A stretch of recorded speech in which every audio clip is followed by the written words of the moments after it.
pinakamainit na tambalan ngayon. Pinagkakaguluhan. Inaabangan. Ang pinaka-romantic love team. Betty, mahal na mahal kita. Bianca, I love you. Kinakikiligan ng sambayan ng Pilipino. Now that I have you, everything just seems so right. Now that I have you, I'm alone. Hindi po makukumpleto ang gabi natin o ang araw natin pag hindi po natin nakakasama ang love team na ito. Sila po ay napakasikat at talaga namang paborito ng lahat. Mga kapamilya, samahan niyo po kami kasama po si John Lloyd Cruz at Bea Alonzo. Enjoy and relax. This is especially for you.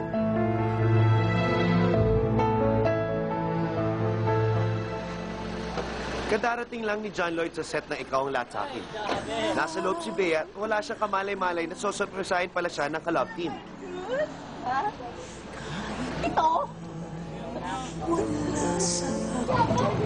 Nakita niyo yung si Bea, yung babaeng... Si Bea at John Lloyd as a love team, talagang hit. Bakit kaya sila nag-click?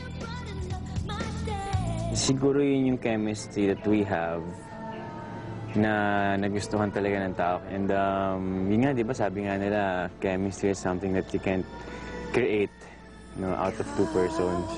Talagang napaka-magical nung situation. Kaya it's a blessing. Siguro yung mystery na lang behind the love team is that meron siyang misteryo. At mismong kami, ay hindi na pa rin namin alam kung bakit ginugusto ng mga tao without gimmicks. And it's very clean. Aba, may mystery at chemistry pa silang nalalaman, ha? Ha? Kung malaman kaya ni Bea na bibisitahin siya ni John Lloyd sa set, tuwa kaya siya. Good afternoon po. Hindi pa namin. So ba tayo? Yan, dito kami nag-taping, mga matador.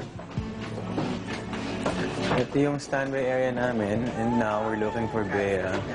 Puntahan ko ngayon at bibisitahin ko si Bea. Ang aking malaking puso na ka-love team. Malaki ang puso niya si Bea. Kaya, dahan-dahan lang ha. Huwag tayo masyado maingay ha. Hi, Bea! Asan mo si Bea? Ito pala si Bea. Sorry. Ito pa. Si Bea, gulat pa daw at nagtataka kung bakit tumating si John Lloyd. Hindi na lang aminin na gustong-gusto niya naman ito makita. Isa pa. Para magka... Isa pa.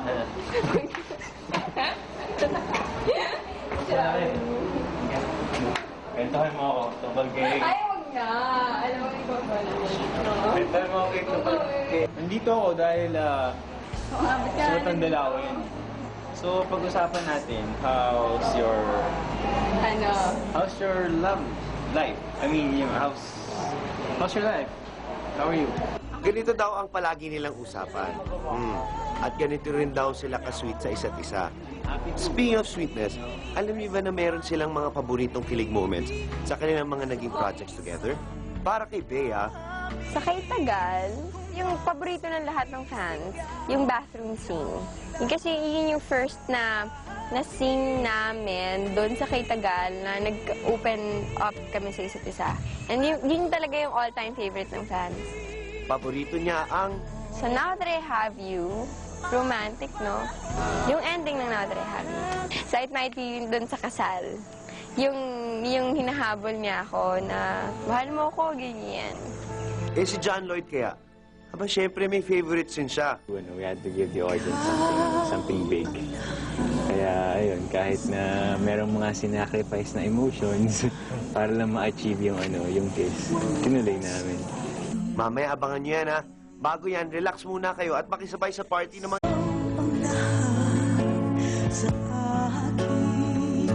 Kanina nalaman na natin ang mga paboritong kilig moment si Bea. Si John Lloyd kaya? First kiss yun talaga sa lips. Kasi yung sa ibang, ano yan, sa Kaitagal kang hinintay. Yung talagang surprise pa to her kasi hindi sinabi ng director, parang we had to do it. we had to give the audience something big. Kaya ayun, kahit na merong mga sinacrifice na emotions, Eto, may hirit pa siya. baka sabihin naman ni Bea, puro ko kiss. Kasi yung sa Now That I Have You naman, yun yung yung talagang medyo mature na yung kiss. Kasi it lasted for 5 or 6 seconds. Kaya also magical. Thirdly, siguro yung kung meron yung top 3 mo, siguro yun yung ito na sa soap na to, sa Ikaw ang Lahat sa Akin. Yung mga... Kasi yung kilig moments dito, iba. Yung talagang medyo may kurot, may... Yun naman yung gusto ko sa show na to. May kilig, pero may katumbas na kurot, may iyak, ganyan. Yan, gusto ko rin yun. Ay, talagang nakakakilig sila. Pero teka muna. Bakit parang nagbagong ihip ng hangin? Alam mo ba na may kilala ako? Parang kalala ko na yung kilala mo eh. Huwag mo na sabihin. Yung alam mo, parang American Indian to eh. Alam mo kung bakit? Bakit? Kasi yung mga American Indian, mahilig yung magtating ng buhok dito. Dito. Ganon. Ay, naku, alam mo sana hindi ka na dumalo. Bakit ako sa boy mo? Hindi, ano ka ba? Nagbibiro lang ako eh. God tell me, and I love you with a love so tender. Oh, and if you let me stay, I'll love Parang eksena sa kanilang soap opera at pelikula. Si John Lloyd ng Alaska at si Bea naman nag-walk out. Paano kaya ito? Kailangan masuyo ni John Lloyd si Bea. Paano kaya ang plano nito si John Lloyd? Eto nga at nakaisip na ng paraan si John Lloyd para masuyo si Bea. Ang tanong, bumigay kaya ang dalaga? Mukhang handa na si John Lloyd sa sorpresa niya at palapit na siya kay Bea. Ano ba? Aray! Ano ko nga dyan? Kausapin niyo pa ako. Tapos. Ang ganda. Halika na nga. Halika na. Ano ba? Anong halika na? Saan tayo pupunta? Sa kwarto? Sira ulo. Halika na sa kwarto at matulog na tayo. Hindi na nagkipag-usap nga ako. Gabi na. It's time for your birthday. Chika pa kami. Kaya napapakita ko sa'yo. Ayoko. Pinaghandaan ko to. Ayoko. Papakita ko na. Ayaw pa? Konti-tilot pa. Ano? Papakita ko na. Alin? Nang magka-alaman. Now that I have you, everything just seems so right. Now that I have you on my Ano kaya surprise si John Lloyd kay Bea? Mamaya na yan. Pero bago ang kiligan, balitaan muna tayo sa Chika Fiesta. Wag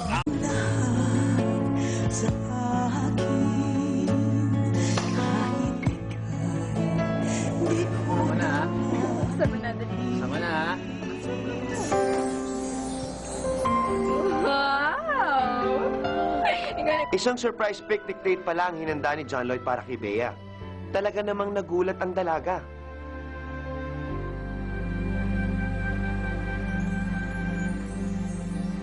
If we both decide to try and make it lagi na tayong ganito. Oh, tapos? I hope we take the time Bago man, each other I hope it's for the better. Diba? The Para answers don't come. everybody happy. We'll I go mean, how it feels. I will always be here And so as your friend, that's not as your good friend. Someone who will always try to make you laugh kahit na corny ako. And basta, I'm gonna keep on trying.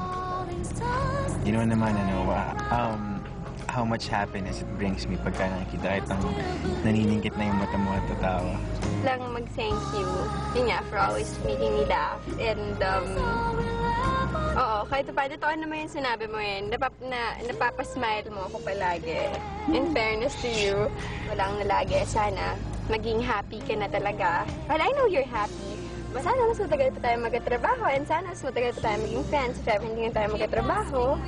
And yun, I'm just so happy and I'm so blessed to have you as my friend.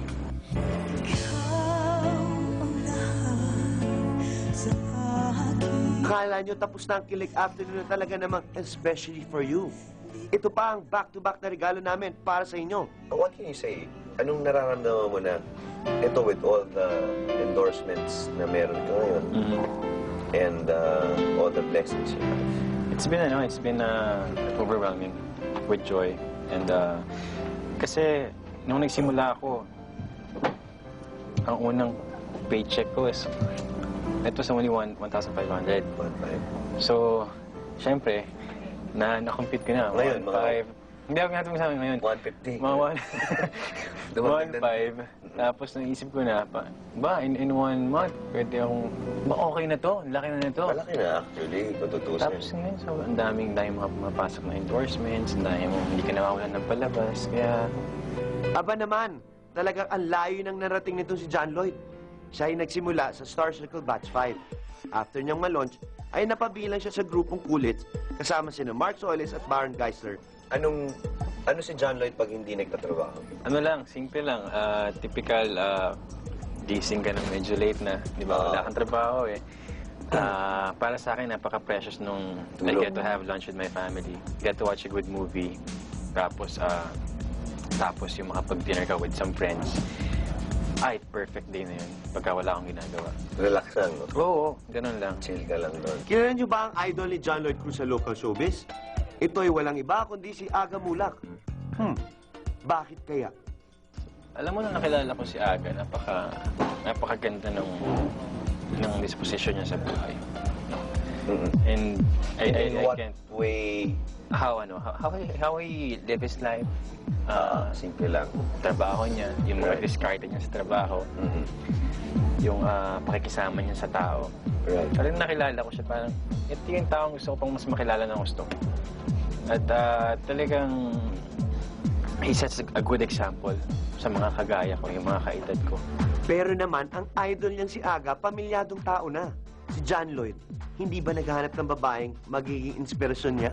Ayun, wala akong tatawagan. Pero tama yung sinabi mo, pagka meron kang girlfriend o meron kang mahal, text mo, hey, I'm home. Walang ganun. Pero meron naman mga tao sa paligid natin na pwede mo naman gawin yon sa kanila. Loveless na nga si John Lloyd as of now. Pero alam niyo ba na matapos maling sa unang collab team na si Kea Bad, na-involved naman siya sa iba't ibang girls na may kanya-kanyang ganda. Pero ano ba ang hinahanap ng isang John Lloyd Cruz sa isang babae? Akong hinahanap sa isang babae. Kaya ba matangkad, mistisa? Wala akong ganyang klase. Basta pag may nakita ako and tinamaan ka ng mystery, wow, patay. Gusto mo ba yung mga may mysterious ang dating? Of course. Hindi ko talaga masabi kung anong klase, kung anong kulay, kung anong buhok niya. Pero pag nakitaan ko talaga ng misteryo, ay naku. Bahala na mangyari sa trabaho mo. Ganun? Nakaw! Malupit ang statement na yan. Sino na kaya ang babaeng misteryosa na magpapaibig kay John Lloyd? Sa stage ko na gusto ko na magmahal dahil nagmamahal ako. Pwede ka naman demanding na... Sabi ko nga, diba? Gusto ko lang magmahal. Mamahalin lang kita kahit hindi mo ko mahalin, pero mamahalin kita. Grabe na ito. Hindi na ako mapakali. Pero teka, si Bea na kaya ang babaeng hinahanap ni John Lloyd? Abangan yan, sina Carlo. May kilig pa rin ako ng kuha. Kahit, alam mo yun, yung... Meron kasing totoo talaga sa totoong buhay. Merong magka-love team talaga. But your love team talaga, parang nag-click. Love team na kami, may pelikula na kami, hindi ko pa alam number niya. Never kami nag-pretend. Sa simula pa lang, tanggap na ng tao na dati nagsimula, may girlfriend ako. Meron pa akong ibang love team, si Kay. Correct. Tapos may Bea. Bata, tapos ako medyo mature na, alam mo yun. Is there any way na may mahanap si John Lloyd na qualities ng Bea na pwedeng, uy, ito na yung misteryo na hinahanap ko? Mystery happens every day. Kahit gaano mo kakilala yung tao, kahit na 4 na taon na kami magkasama, roughly, no? 4 na taon. And almost every day magkasama kami. Hindi dahil sa matagal ko nang kasama si Bea, wala na sa kanya or hindi ko na makikita sa kanya. Ayan mga kapamilya, isa na lang pong kilig na afternoon ang pinagsamahan po natin ngayon dito sa Especially For You, the Showbiz #1 Special Edition. At syempre, bukas po, abangan niyo po ang isa na namang sorpresa namin para sa inyo. Kung kanina po ay kinilig kayo, bukas naman po ay papasok tayo sa mundo ng aksyon. At sa ating mga Chika Win winners, congratulations po sa inyong lahat. At For all of my life, you are the one. I will love you faithfully forever. All of my life, you are the one. I'll give to you my greatest love. For all of my life. Ooh, yeah.